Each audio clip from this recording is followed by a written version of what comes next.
이곳은 벨기에 브뤼셀의 한 가정집. 한 여성은 멀리 외국에 있는 아들과 통화 중입니다.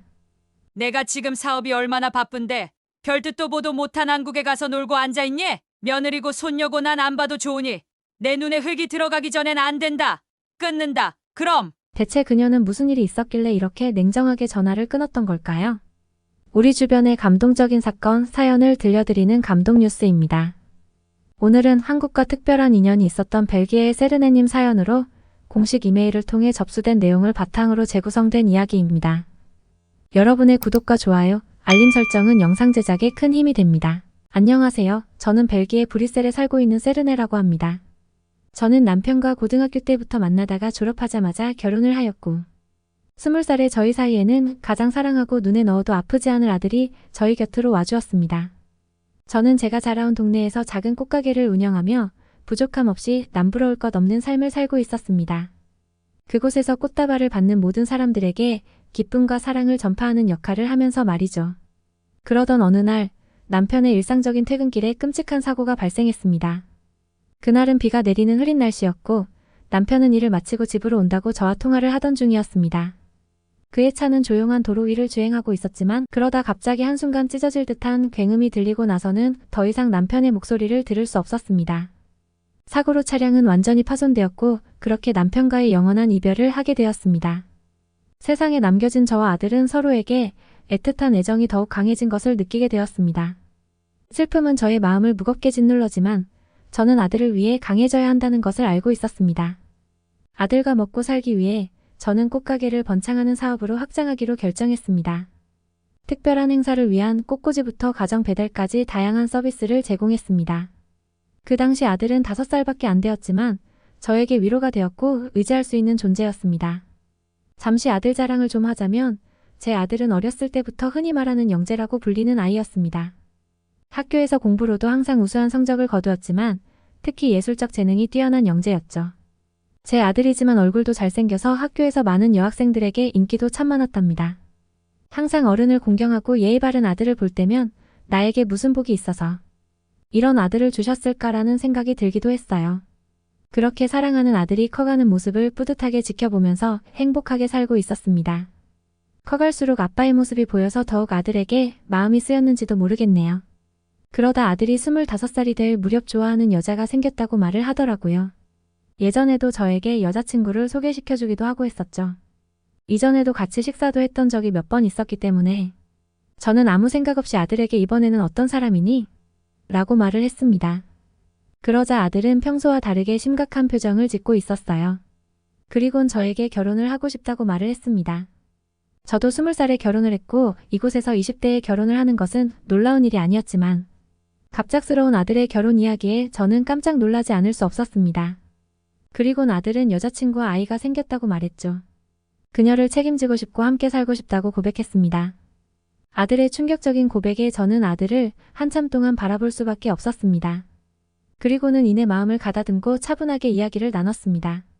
아들은 여자친구와 만난 지 1년이 되었고 여자친구가 임신 5개월이란 소식을 알게 되었다고 말했습니다. 누구보다 사랑하는 사람이기에 꼭 허락해줬으면 좋겠다고 말을 했어요. 그리고는 아들은 더 충격적인 이야기를 꺼냈습니다. 엄마, 그리고 제 여자친구는 한국인이에요.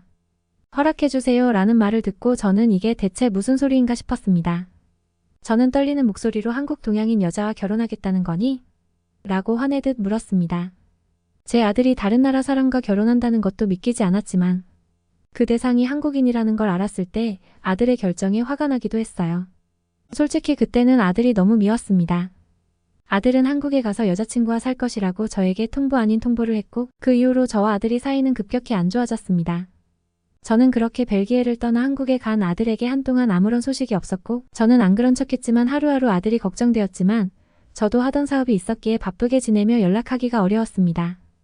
그동안 아들이 제 생일이나 아빠 기일에 연락을 가끔 했지만 저는 아직 며느리를 보고 싶은 마음이 없었습니다. 그러던 사이 저는 이전부터 계속 해왔던 꽃가게 사업이 커졌고 우연한 기회에 한국에서 열리는 고향국제 꽃박람회에 참가하게 되면서 한국에 처음으로 갈 기회가 생기게 되었습니다. 한국으로 출발하기 전에 오랜만에 아들에게 연락을 했습니다. 이번에 한국에 가게 된 김에 하나뿐인 며느리와 손녀도 볼 생각으로 말이죠. 자식이기는 부모 없다라는 말이 괜히 나온 게 아닐 거예요. 아들이 한국으로 간 지 2년 만에 처음으로 한국을 간 저도 참 몹쓸 고집이었습니다. 왜냐하면 한국에 도착하기 전 제가 생각했던 한국은 북한보다는 조금 더 발전한 나라였습니다. 경제 수준이 많이 좋아졌다고는 들었지만 제가 알고 있던 한국은 일본을 베끼기 여념이 없는 나라였거든요. 예전에 사업차 일본을 방문했던 적은 있었는데 그때 들었던 한국은 저에게 이런 이미지로 박혀 있었습니다. 그런데 막상 인천공항에서 내릴 때 기분이 묘하더군요. 생각했던 것보다 깔끔한 실내와 최첨단이라고 볼 수 있는 시설들까지. 뭐 국제공항이고 외부에 보여지는 이미지 때문에 엄청난 투자를 했나 보다라는 생각했습니다. 아들 내외가 공항에 마중을 나와 있었고 며느리 세은이와 처음 만나게 되었습니다. 탐탁치 않은 마음으로 처음 만난 제 며느리의 첫인상은 정말 너무나 예쁜 모습이었습니다. 정말 인연 같고 사랑스러웠던 첫인상에 당황하기도 했어요. 며느리는 저에게 예쁜 꽃다발을 주기도 했습니다. 또한 처음으로 손녀를 만났을 때의 감정은 정말 설명하기 어려운 것 같아요. 그것은 내 삶에서 가장 특별한 순간 중 하나였습니다. 손녀가 나타났을 때 그 모습은 너무나 사랑스럽고 귀여웠어요. 그녀의 눈은 엄청나게 밝고 호기심 가득했고 그 웃는 얼굴은 내 마음을 따뜻하게 만들었습니다. 손녀의 피부는 저와 다른 색이었지만 그 차이가 더 아름답게 느껴졌습니다. 그리곤 손녀가 제게 다가와서 손을 잡았을 때 저는 그 순간을 영원히 기억하겠다는 생각이 들었어요. 그녀의 어린 목소리로 저를 부를 때 제 마음은 행복으로 넘쳐흘렀습니다. 그렇게 다소 어색했던 첫 만남을 가진 후에 며느리의 진심을 느낄 수 있게 되었습니다. 아들은 인천공항에서 비교적 가까운 송도에 살고 있었습니다. 제가 사업차 가야 할 고양시와도 가까운 거리여서 한국에 있는 동안에 아들네 집에서 지내게 되었습니다. 처음 본 시어머니가 불편할 법도 한데 아들은 오히려 세은이가 먼저 어머님이랑 같이 지내고 싶다고 했다더군요. 며느리의 따뜻한 마음씨에 제가 왜 그렇게 반대했는지 후회가 되더라고요. 제가 한국에 대한 생각이 완전히 바뀌게 된 건 아들네 집에 가는 길에서부터였습니다. 한국에서도 가장 발전한 수도도 아니기에 큰 기대 없이 갔지만 고속도로를 지나 집 근처로 들어간 순간 높이 솟아오른 빌딩들과 깨끗하게 정리된 길거리가 제 눈을 사로잡았습니다. 한국에 도착했을 때가 저녁이라 동네에 도착했을 때는 주변이 어두워서 잘 안 보였습니다. 하지만 주변에 가로등이 밝게 비추는 공원도 많았고 잘 정비가 되어 있는 세련된 도시라는 느낌을 받았습니다. 또 늦은 밤에 공원에는 사람들이 나와서 산책하고 있는 모습을 보고 아들에게 저 사람들 위험한 거 아니니라고 물었습니다. 그러자 아들은 한국은 치안이 잘 되어 있어서 저녁을 먹고도 여유롭게 산책이 가능하다고 하는 거 아니겠어요? 벨기에에서는 상상도 할 수 없던 일이 이곳 한국에서는 너무나 당연하게 일어나고 있어 저에게는 놀라움으로 다가왔습니다. 아파트의 단지에 들어선 저는 한국 아파트의 모습에 또 한 번 입이 벌어지기 시작했습니다. 넓은 지하주차장은 이곳에 사는 모든 세대의 차량을 다 품을 정도로 넓었고 한 층이 아니라 여러 층으로 구분되어 있는 듯 했습니다. 자동차 잡지에서나 봤을 법한 고급 차량과 슈퍼카들이 주차되어 있었죠. 순간적으로 한국이 아닌 다른 나라에 와 있다는 생각이 들 정도로 말이죠. 게다가 아파트의 단지는 모두 주차장에서 집 앞까지 바로 연결되어 있었습니다.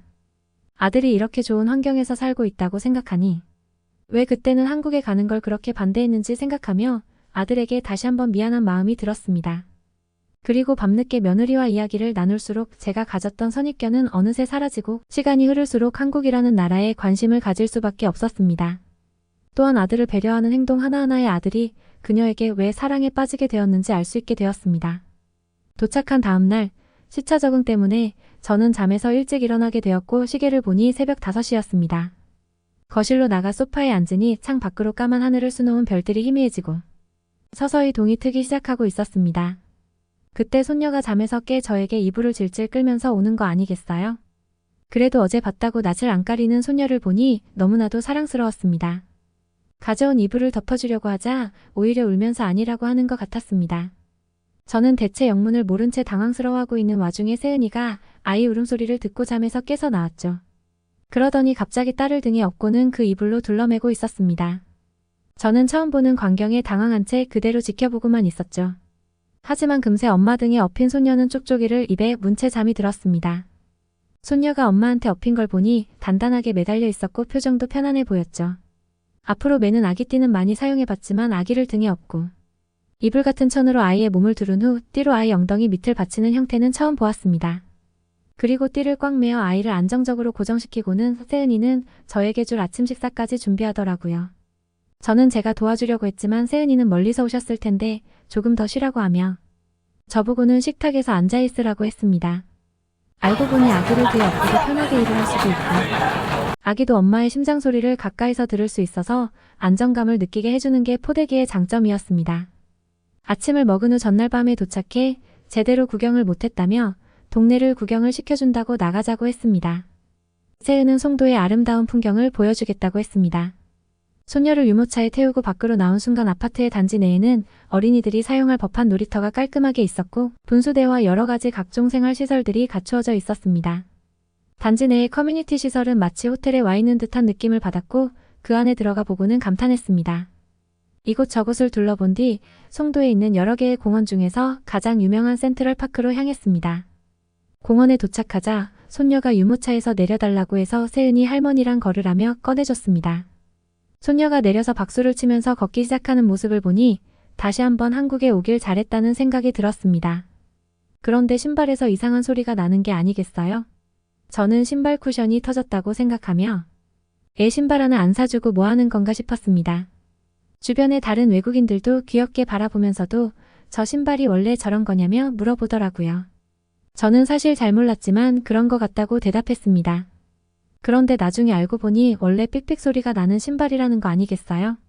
세은이가 말하길 호기심 많은 아기들이 밖에서 걷다가도 순식간에 시야에서 사라져버리는 경우가 많기 때문에 그걸 방지하기 위해 만들어졌다고 했습니다. 삑삑이 소리가 빨라지다가 조용해지기 시작한다면 아기가 어디론가 멀리 가고 있다는 뜻이기 때문에 정신 차리고 아이를 찾아야 한다고 말했죠. 저는 한 번도 생각해 본 적 없는 이런 새로운 육아템이 있다는 거에 놀랐고 당장 벨기에에도 팔아야 한다고 생각을 했습니다. 벨기에에서는 세계에서 두 번째로 납치 사건이 많이 일어나는 나라인데 도대체 왜 저런 아이디어 상품을 못 만든 건지 너무 답답했습니다. 저도 아들을 혼자 키우는 입장에서 늘 마음 졸이면서 살아왔었기 때문이었죠. 그렇게 공원에서 산책을 한 뒤에 저는 이틀 뒤에 있을 꽃박람회 전시를 위해서 일산으로 향했습니다. 송도에서는 지하철과 버스 등의 대중교통이 잘 발달되어 있어 아주 편리하게 이동할 수 있었습니다. 며칠 동안 이어진 국제 꽃박람회를 성공적으로 마치고 난 후 저는 아들 가족과 송도를 벗어나 한국의 명소에도 가보고 다양한 한국 전통 체험을 하고 즐겁게 보냈답니다. 떠나기 전날 밤 아들의 결정에 대해 걱정하며 잠 못 이루던 수많은 밤들이 떠올랐습니다. 그리고 떠날 날이 너무 빨리 다가온 느낌이었습니다. 정들었던 도시를 떠나야 한다는 슬픔과 그곳에서 쌓은 추억에 대한 행복감의 만감이 교차하는 기분을 느꼈습니다. 공항에서 작별 인사를 건네며 가벼운 마음으로 비행기에 올랐습니다. 벨기에로 돌아온 친구 및 가족들과 한국에서의 모험에 대한 이야기를 나누며 그들이 가지고 있던 편견과 오해를 이야기를 해주었답니다. 저와 세은이와의 관계는 더욱 돈독해졌고 한국에 있는 손녀와는 영상통화도 하며 일상을 공유하고 있습니다. 저는 다음에 방문할 때 사돈네 가족과도 이야기를 나누고 싶어서 한국어도 배우기 시작하기도 했답니다. 어떻게 들으셨나요? 여러분들의 사연이나 전하고 싶은 이야기가 있다면 영상 아래 댓글이나 공식 이메일로 보내주세요. 끝까지 시청해주셔서 감사합니다. 오늘도 좋은 하루 되세요.